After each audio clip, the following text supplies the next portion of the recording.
నర్సయ్య గారు మీరు అన్నారు ఇంతకుముందు రాజకీయాలను నేను గమనిస్తూ ఉన్నాను అనేసి ఆ చేంజెస్ కనిపిస్తున్నాయి అని అంటున్నారు, మార్పులు.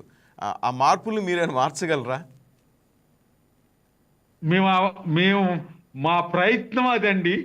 మేము వ్యవస్థలో మార్పు రావాలని కోరుతున్నాం. ఆ వ్యవస్థ మార్పు కోసం జరుగుతున్న కార్యక్రమాల్లో పాల్గొంటున్నాం.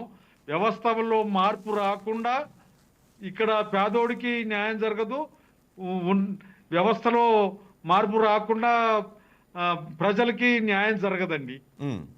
ఇప్పుడు ఉన్నటువంటి వాళ్ళందరూ కూడా ఎన్టీ రామారావు దగ్గర నుండి మొదలుకొని నిన్నటి కేసీఆర్ దాకా చూసాం, ఇవాళ మన రేవంత్ రెడ్డి గారిని చూస్తున్నాం.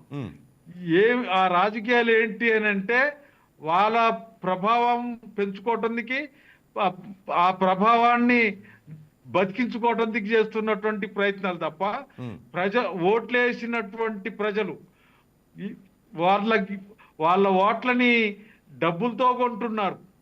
మరి మేము ఆ డబ్బులు ఇవ్వటం తప్పు, డబ్బులు తీసుకోవటం తప్పు అని చెప్తున్నప్పటికీ ప్రజలు ఇలా ఆర్థిక ఇబ్బందుల్లో, ఆర్థికంగా వెనకబడి ఉన్నటువంటి వాళ్ళు ఎవరైతే వాళ్ళు ఇస్తున్నారు మనం తీసుకుందాం అనేటువంటి పత్రంలో డబ్బులు తీసుకొని ఓట్లు ఇస్తున్నారు. డబ్బులు తీసుకొని ఓట్లు ఇస్తున్నారు కాబట్టి వాళ్ళకి న్యాయం చేసే పద్ధతుల్లో మన నాయకులు లేరు, మన రాజకీయాలు లేవు.